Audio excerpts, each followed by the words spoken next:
my hometown. James, you're on the Larry Elder Show. Thank you so much for calling. Man, thank you. Thank you. Hello. I'm here, James. Oh, thank you, man.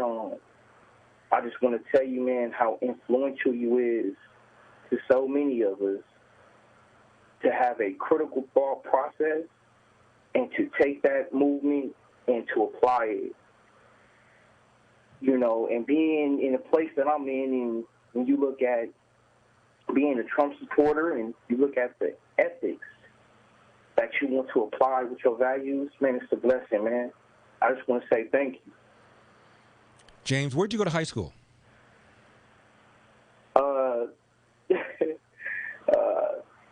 I grew up in the system. Didn't have no father. Wow. Mm-hmm. What do you do now, James? Yeah. What do you do now? I'm in 2 colleges right now at the moment, studying. Changed my life all the way around. Mm-hmm. Totally. I see the system as, man, it's profound that in this society we live in, it's the systemic racism and all that nonsense is, you know, man, it's just a blessing, man, to have a perspective that I have now, because I look at what Thomas Sowell said, you know, I was a Marxist.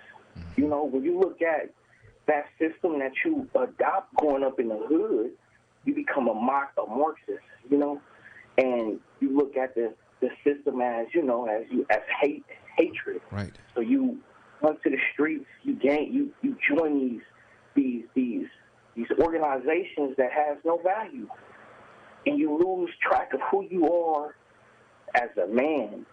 And man, it's so much of a blessing. But I see now in this society that we live in right now, man, it's detrimental to us as being black and our place, our history. They're trying to eliminate our history, the greatness of who we are as a people in America.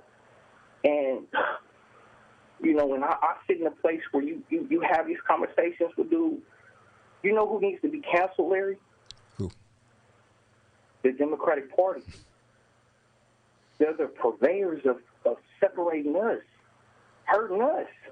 They need to be demigrated and destroyed in a philosophical and intellectual way. And man, it's phenomenal to me when you sit here and you see this nonsense on TV. It needs to be real leadership that starts to call the ball, and the strike a strike. We're not no neo-Marxists on the left. I mean, excuse me, on the right. That's the left. They're trying to destroy America in the progress that we, man, it's phenomenal, but we need more black leaders, not the race hustlers, real black leaders like you, Larry. Well, James, thank you so much for the remarks. I really do appreciate it. I was having dinner once with Walter Williams, and Walter Williams said, I don't know any way to be successful without hard work. If there's another formula, I would have found it.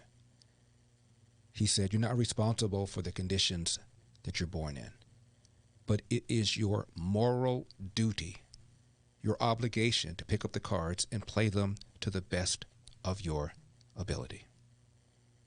And this is a man who came from poverty, as did Thomas Sowell,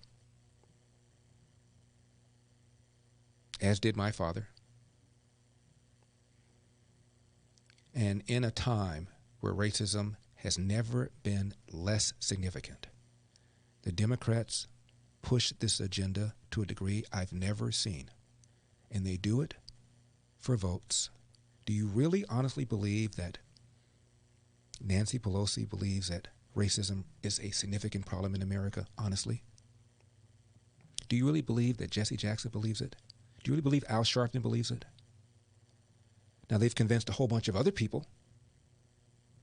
But do you really believe a man who became famous by calling a white man a rapist of a black teenager, a man who was $5 million light in taxes, a man who was in the middle of the most serious pogrom in history of this country, the 1991 Crown Heights riots, a man who was in the thick of the Freddie Fashion Mart, where several people were killed because of his rhetoric, a man who was on a surveillance tape, FBI undercover agent agreeing to sell cocaine, and he's got a TV show, and he's considered to be a Democrat kingmaker. Do you really believe that he believes racism is a major factor in America? Please. Dr. Kerry Strom up next, 888-971-SAG with your coronavirus pandemic questions. 888-971-7243. I am Larry Elder.